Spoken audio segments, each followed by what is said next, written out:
At 4:47 a.m. on November 3, 1943, Private First Class Raymond Dutch Vandermeer crouched in a muddy foxhole on Bougainville Island, watching 9 Japanese scouts creep through the kunai grass 180 yards away.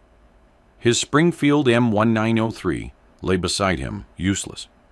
In his hands was something else entirely, a rifle the Army had explicitly banned 3 weeks earlier, a weapon his own captain had ordered destroyed. Within the next 48 hours, all 9 of those scouts would be dead, killed by a farm boy from Iowa who'd spent his childhood shooting groundhogs with a contraption his grandfather called a hay rack special. The military establishment would call it unauthorized. The Japanese would call it unfair. Vandermeer would call it the only way to stay alive. The story of how an illegal rifle modification changed American sniper doctrine in the Pacific Theater doesn't begin with glory. It begins with dirt. Raymond Vandermeer grew up outside Sioux City, Iowa, where his family worked 240 acres of corn and soybeans that barely turned a profit. His father died when Raymond was 12, heart attack in the North Field, found face down in the furrows by his older brother.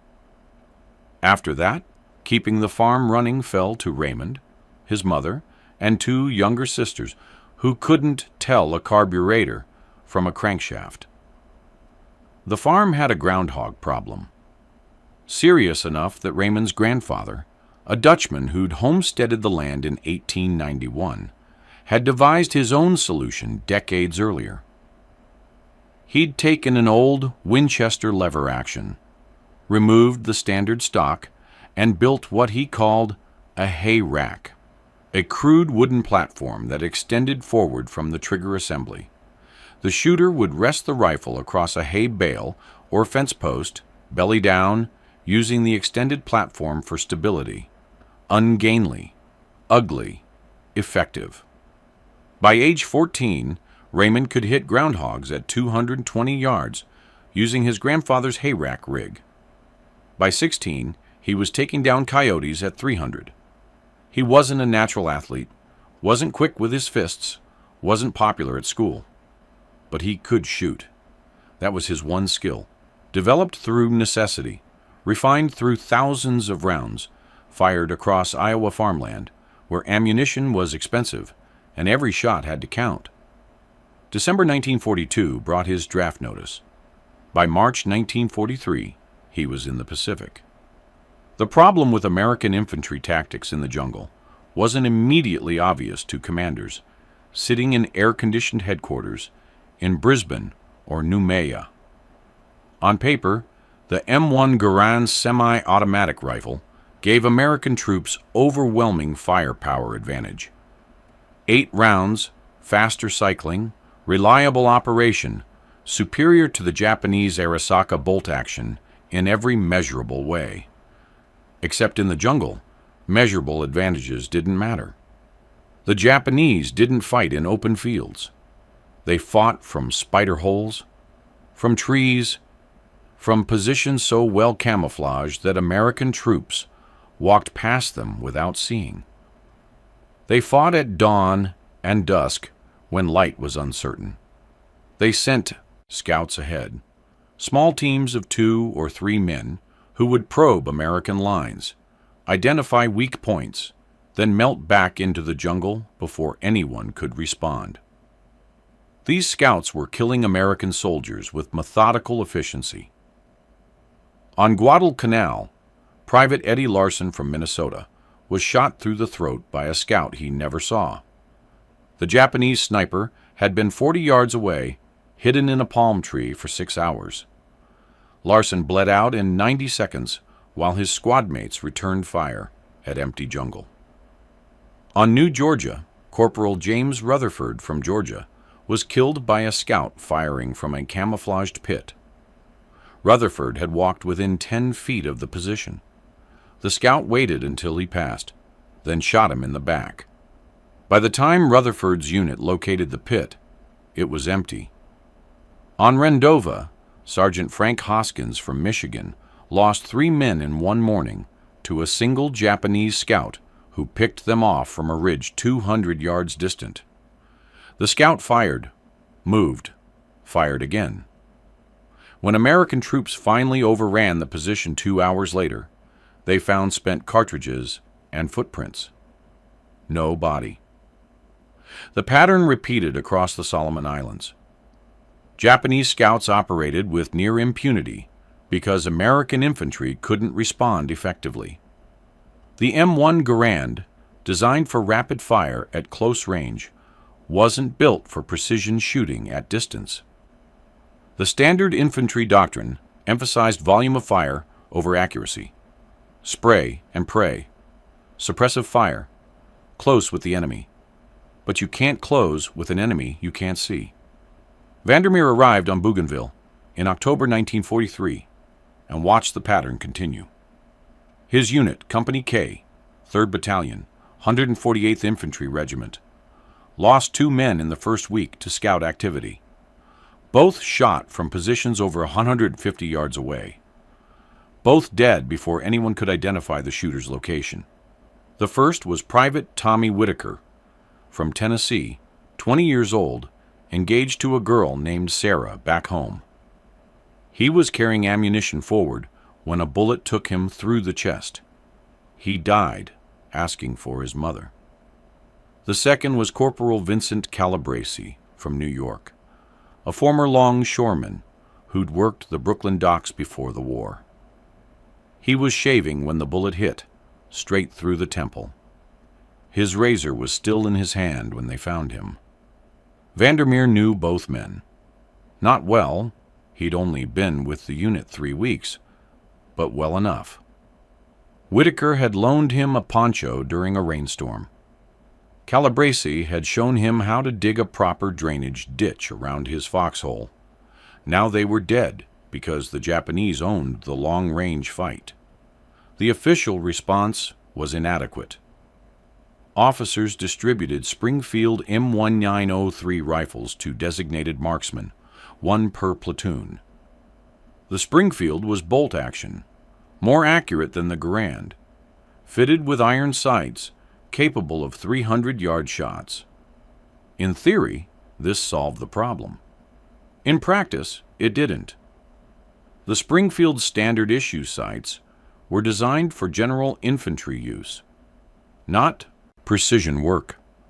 At 200 yards in jungle conditions, limited visibility, uncertain light, camouflaged targets, they were marginal at best. Vandermeer received one of the Springfields and immediately recognized its limitations. The sight picture was too coarse. The stock design promoted instability. Firing from a standing or kneeling position introduced too much wobble. He tried prone shooting, but jungle terrain made that difficult. Mud, roots, uneven ground. There was rarely a clean firing position. Even when he found one, the standard Springfield configuration didn't provide enough stability for the precision shooting the situation demanded. Men kept dying. On October 28th, Private Leo Fisher from Wisconsin was killed by a scout firing from a tree line 175 yards distant. Fisher had been eating breakfast. The bullet entered below his left ear and exited through his right eye. He was dead before his mess kit hit the ground. Vandermeer was 20 feet away when it happened. He watched medics cover Fisher's body with a poncho. He watched them carry him to the collection point, where dead men waited for graves registration. He watched Fisher's personal effects, wallet, letters, photographs, get placed in a small canvas bag. That night, alone in his foxhole, Vandermeer thought about his grandfather's hay rack rifle. The modification wasn't complicated. Vandermeer had watched his grandfather build 3 different versions over the years. The principle was simple. Extend the forward support structure to create a stable firing platform that could rest on any available surface, log, rock, sandbag, whatever was available. The challenge was doing it with materials available in a combat zone. Vandermeer started with scrap lumber from an ammunition crate. Rough pine, splintery, but workable. He needed a piece approximately 18 inches long, 4 inches wide. He found a suitable plank in the supply dump after evening chow on October 29th. Nobody questioned why he wanted it. Plenty of soldiers scrounged wood for various purposes, reinforcing foxholes, building seats, constructing makeshift tables. He worked after dark, sitting in his foxhole with a small flashlight, using his trench knife to shape the wood.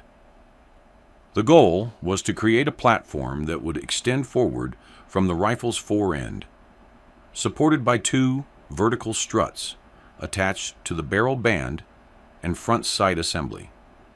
The vertical struts were the hard part.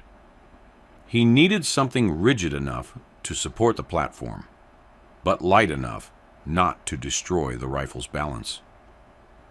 He found his answer in the motor pool. 2 sections of aluminum tubing from a damaged aircraft part, each about 6 inches long, 3/4 of an inch in diameter. He liberated them around 11 p.m., walking casually past the motor sergeant, who was too busy inventorying truck parts to notice. The smell of the jungle at night was thick. Rotting vegetation, standing water, the faint petroleum odor from fuel dumps. Mosquitoes whined around his head. His hands were already covered in small cuts from the rough wood. He worked by feel as much as sight, the flashlight tucked between his shoulder and cheek. Attaching the struts required drilling. He didn't have a drill. He used a heated nail instead, warming it over a small can of sterno cooking fuel, then pushing it through the wood to create mounting holes. The process took 40 minutes and left his hands blackened with soot and blistered from repeatedly gripping the hot nail with pliers.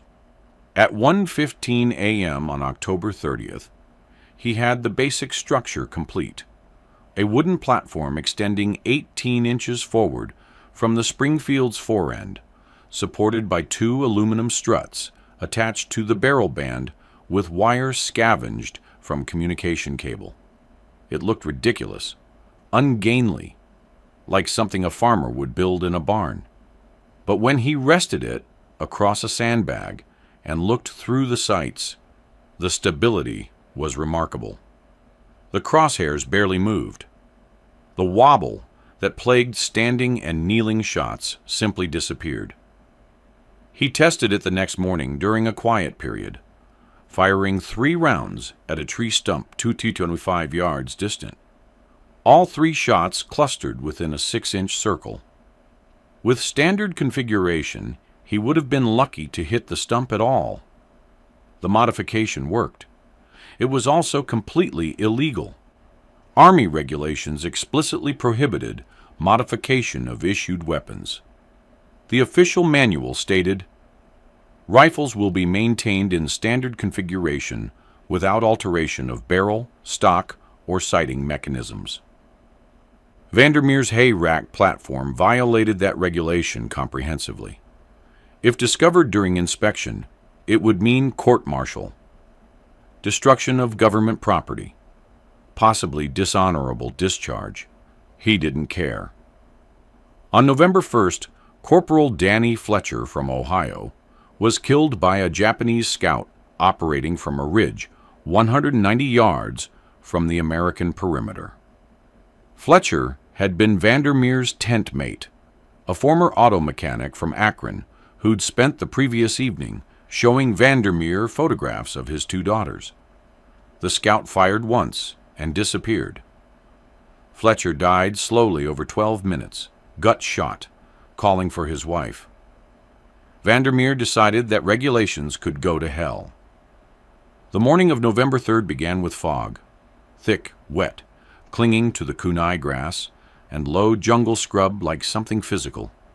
Visibility was maybe 60 yards. The Japanese used fog like this, used it to move close, to probe defenses, to gather intelligence.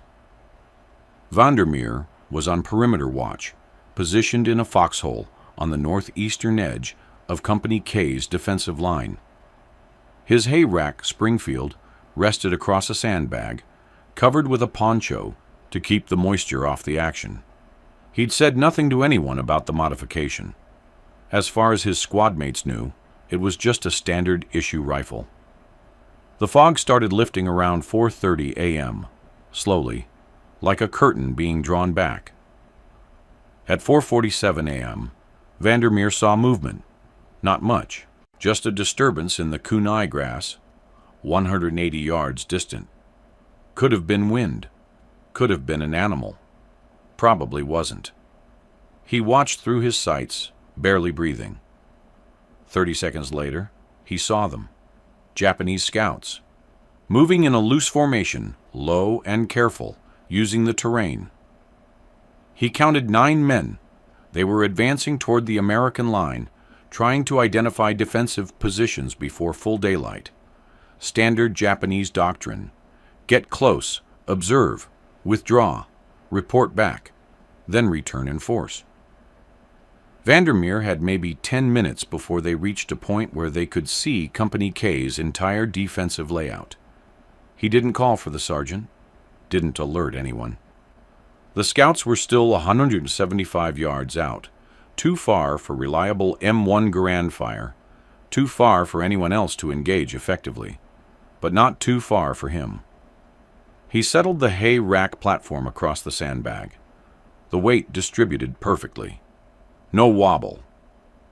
He worked the bolt, chambering around, feeling the mechanical click as the action locked. The nearest scout was slightly ahead of the others, moving carefully through a gap in the kunai grass. Vandermeer put the front sight blade on the scout's chest, exhaled slowly, squeezed. The Springfield cracked. The scout dropped. The other 8 froze. For maybe 2 seconds, they didn't move. Didn't understand what had happened. The range was too far. Americans didn't shoot accurately at this distance. Vandermeer worked the bolt, chambered another round, found the second scout, fired, another drop, clean hit, center mass. Now the remaining 7 understood. They scattered, dropped flat into the grass, started crawling backward toward the tree line, but Vandermeer could still see them. The hay rack platform gave him stability they hadn't anticipated. He tracked a third scout, moving fast through the kunai, and fired. Hit him in the shoulder. The scout kept moving, but slowed. Vandermeer worked the bolt, fired again. The scout stopped moving. 3 down, 6 remaining. The fog was continuing to lift, visibility improving. The scouts were trying to withdraw, but they had 180 yards of open ground to cover, and Vandermeer had a clear field of fire. A 4th scout made a run for it, broke from cover, and sprinted toward the tree line. Bad decision. Vandermeer led him by 2 feet, accounting for movement, and fired. The scout stumbled and went down hard. 4 down, 5 remaining. Now they were desperate. 2 scouts opened fire on Vandermeer's position, trying to suppress him while the others withdrew. Their Arisaka rounds cracked past his foxhole, impacting the sandbags. He ducked, waited 3 seconds, then came back up. 5th scout, moving right to left at 160 yards. Vandermeer tracked him, led him slightly, fired, hit him in the leg. The scout went down but started crawling. Vandermeer chambered another round, aimed more carefully, fired again. The scout stopped crawling. 5 down, 4 remaining. The remaining scouts were falling back fast now, abandoning stealth for speed. Vandermeer fired at a 6th scout and missed, rushed the shot, pulled it left. He worked the bolt, adjusted, fired again. Hit him in the back. The scout collapsed. 6 down, 3 remaining. The last 3 reached the tree line. Vandermeer fired twice more, but they were moving through heavy vegetation, and he couldn't confirm hits. He watched the jungle for another 5 minutes, but they were gone. The entire engagement had lasted 8 minutes. Vandermeer's hands were shaking, not from fear, from adrenaline dump. He'd just killed 6 men, possibly 7, in less time than it took to eat breakfast. He sat back in his foxhole, breathing hard, the Springfield still resting on the hay rack platform. Behind him, he heard voices. His squad mates were coming out of their positions, alerted by the shooting. Sergeant Miller arrived first, a stocky man from Pennsylvania who'd been in the Army since 1940. "What the hell happened?" Miller demanded. "Japanese scouts," Vandermeer said. His voice sounded strange in his own ears. 9 of them. Got 6 confirmed, maybe 7. Miller stared at him. "At what range?" "Started at 180 yards. Last ones were maybe 160. "Bullshit," Miller said flatly. "Nobody hits at that range with a Springfield." Vandermeer said nothing, just pointed at the kunai grass where bodies were visible in the improving light. Miller looked, counted. His expression changed. "Jesus Christ," he said quietly. By 6:30 a.m., word had spread through Company K. The farm boy from Iowa had dropped 6, possibly 7, Japanese scouts in 8 minutes at ranges nobody thought possible with standard infantry weapons. Men came to look at Vandermeer's foxhole, at the bodies in the grass, at the rifle. That's when they noticed the hay rack platform. Corporal Bill Henderson from Kansas was the first to ask about it. "What the hell is that?" He pointed at the wooden platform extending from the Springfield's forend. Vandermeer explained, simply, without embellishment. It was a stability platform. His grandfather had used something similar for groundhogs. It eliminated wobble, made long-range shooting possible. Henderson stared at it. "That's not standard issue." "No," Vandermeer agreed. "It's not. Regulations say you can't modify weapons." "I know." Henderson looked at the bodies in the grass, looked back at the rifle. "Fuck regulations," he said finally. "Can you make me one?" Private First Class Mike Sullivan from Boston overheard. "Make me one too." By noon, Vandermeer had 7 requests. By evening, he had 15. The problem was materials. Vandermeer had scrounged his platform from whatever he could find, but building 15 more required resources he didn't have. Henderson solved that problem. He was the company scrounger, the guy who could acquire anything for the right trade. Within 2 days, he'd collected enough scrap lumber, aluminum tubing, and wire to build 20 platforms. Vandermeer worked at night in the supply tent, building hay rack platforms by flashlight and kerosene lamp. The process was crude but functional. Each platform took about 90 minutes to construct, cutting the wood, heating the nail to drill mounting holes, bending and attaching the aluminum struts, securing everything with wire and friction. He didn't ask permission, didn't submit paperwork, just built them and handed them out to anyone who asked. Within a week, 23 men in Company K were using modified Springfields. The effect was immediate and dramatic. On November 9th, 2 Japanese scouts approached the perimeter at dawn. Private Sullivan, using a hay rack Springfield, killed both at 195 yards before they reached observation range. On November 12th, a 3-man scout team tried to probe the southern defensive line. Corporal Henderson dropped all 3 in less than 3 minutes. Range, 210 yards. On November 15th, Japanese scouts stopped approaching Company K's sector entirely. They shifted their reconnaissance efforts to other units without the modified rifles. Word spread beyond Company K. By late November, men from other companies were asking about the hay rack platforms. How did they work? Could Vandermeer build more? He could.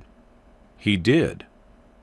By December, an estimated 60 modified Springfields were in use across the 148th Infantry Regiment. The modifications spread through informal networks, soldiers talking to soldiers, platoon sergeants passing information to other platoon sergeants.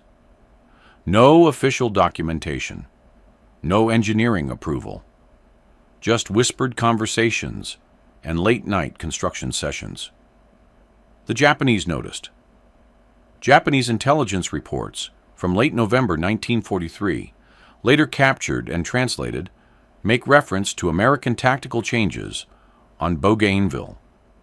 One report, dated November 28th, notes, enemy marksmen demonstrate unexpected capability at extended range, scout casualties increasing. Recommend increased caution in approach operations. A captured diary from a Japanese sergeant includes this entry from December 3rd. Americans shooting differently now. We cannot get close. 3 scouts lost yesterday at ranges we thought safe. Something has changed. The most telling evidence comes from interrogation reports. A Japanese corporal, captured on December 18th, told his interrogators that forward observers had been ordered to maintain minimum 250-yard distance from American positions, up from the previous 150-yard standard. When asked why, he said, because they can kill us further than before.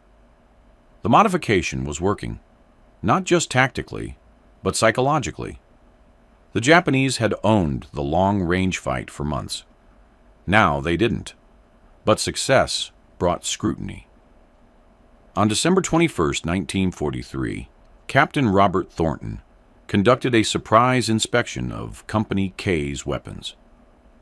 Thornton was a West Point graduate, fastidious about regulations, the kind of officer who believed military discipline began with equipment conformity. He found 23 modified Springfields in the first hour. "What?" Thornton said, standing in the company area holding one of the hay rack rifles. "Is this?" Sergeant Miller attempted to explain. The modification improved accuracy. It was saving lives.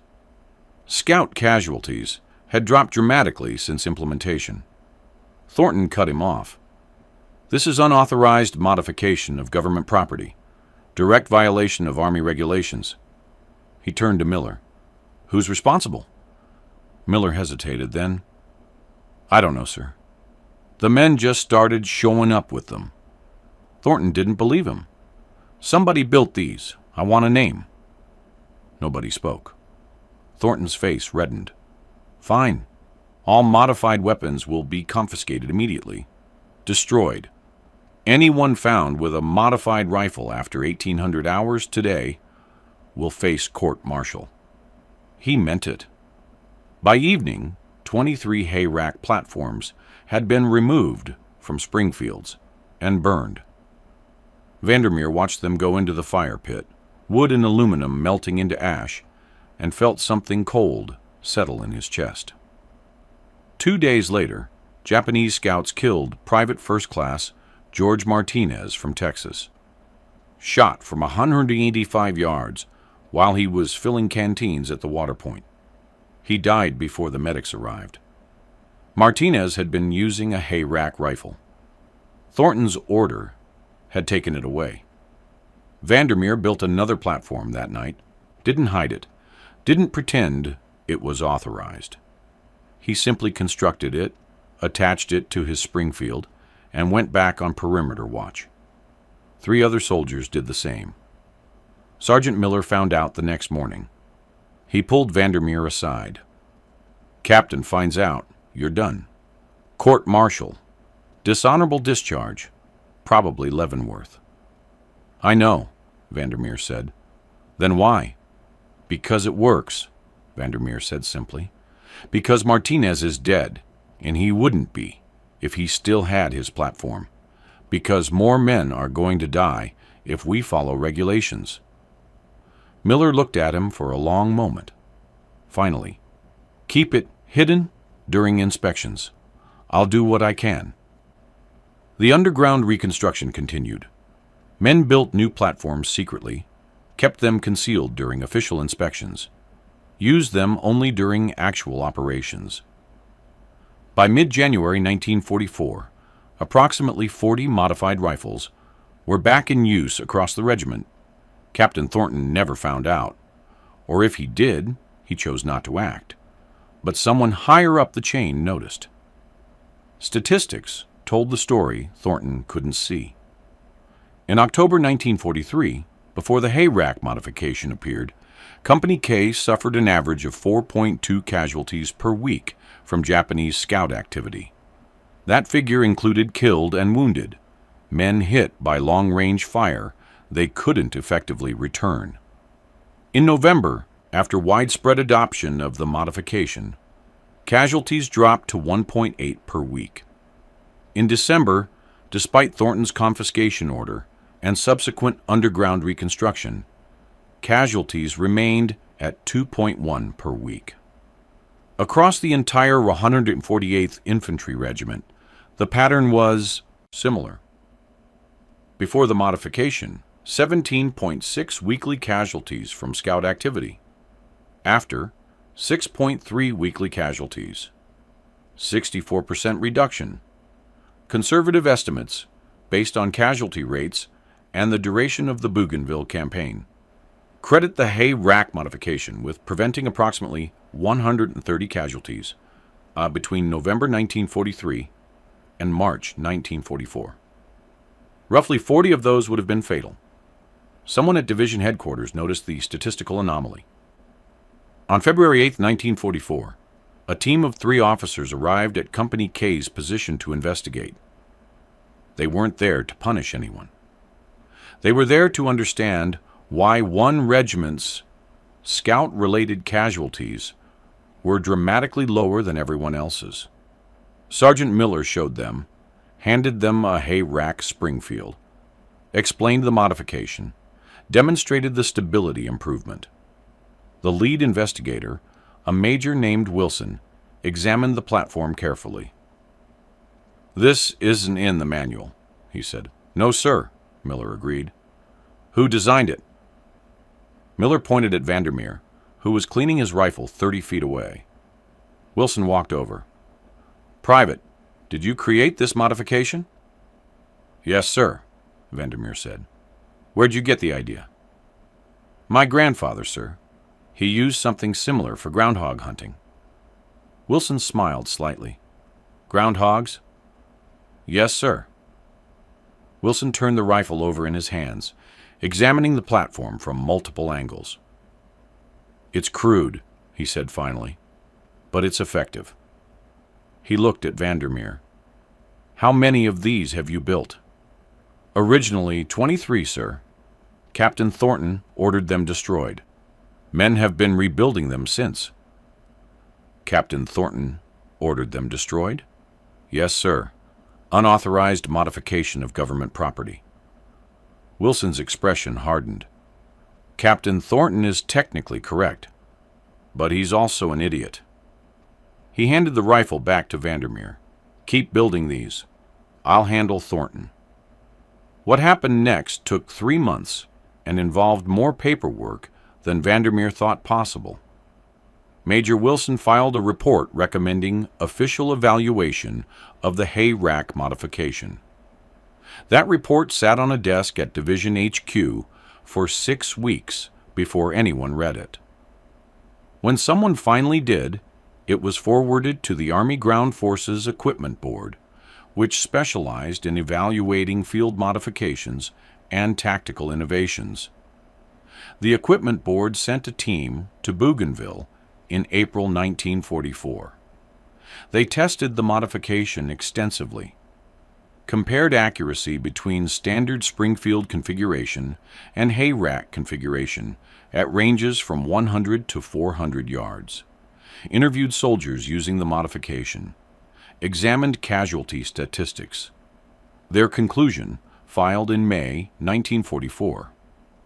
The Hay-Rack Stability Platform demonstrates significant improvement in practical accuracy at ranges exceeding 150 yards.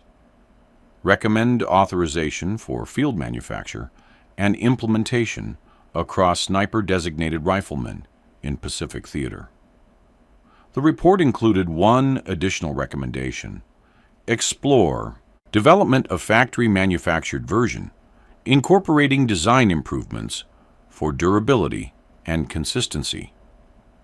In June 1944, official authorization was granted for Hay-Rack platforms. Supply sergeants across the Pacific Theater received instructions on construction specifications. Designated marksmen were encouraged to adopt the modification. The authorization came with no mention of Vandermeer. No credit, no recognition. The official documentation attributed the innovation to field development by combat units in response to tactical requirements. Vandermeer didn't care. He'd built the platforms to save lives, not to get medals. By August 1944, an estimated 800 Hay-Rack Springfields were in use across the Pacific. By war's end, that number exceeded 2,000. The modification became standard enough that Japanese intelligence reports from 1945 routinely reference American platform rifles as a distinct tactical threat. After the war ended, Vandermeer returned to Iowa. He took over his family's farm in the spring of 1946, married a woman named Eleanor he'd known since high school, and spent the next 43 years growing corn and soybeans on the same 240 acres his grandfather had homesteaded. He never talked much about the war. When asked, he would say he'd been infantry, that he'd served in the Pacific, and then change the subject. The Hay-Rack rifle hung above his workshop bench, the original one he'd built in October 1943, smuggled home in his duffel bag. He used it occasionally for groundhogs. It still worked. In 1987, a military historian researching Pacific Theater tactical innovations tracked Vandermeer down through veteran records. The historian wanted to interview him about the Hay-Rack modification, about how it had developed, about its impact. Vandermeer agreed reluctantly. The interview was brief. The historian asked about the modification's origin. Vandermeer explained about his grandfather, about the groundhogs, about watching men die because they couldn't shoot back effectively. "Did you know," the historian asked, "that your modification is credited with saving approximately 200 lives?" Vandermeer shook his head. "I just built what made sense." "You were never officially recognized for it." "Didn't need to be." "Doesn't that bother you?" Vandermeer considered the question. "No," he said finally. "I didn't do it for recognition. I did it because Fletcher and Martinez and Whitaker deserved better than dying to scouts they couldn't see." The historian's research eventually became a chapter in a book about field innovations in World War II. The book mentioned Vandermeer by name, credited him with developing the Hay-Rack platform, and estimated its life-saving impact. Vandermeer never read it. Eleanor bought a copy, but he left it on the shelf. Raymond Vandermeer died on March 14, 1989, at age 66, from complications of emphysema. His obituary in the Sioux City Journal mentioned that he'd served in the Army during World War II, that he'd farmed for 43 years, and that he was survived by his wife, 3 children, and 7 grandchildren. It made no mention of the Hay-Rack rifle, made no mention of Japanese scouts, or casualty statistics, or tactical innovations. His grandson inherited the original Hay-Rack Springfield.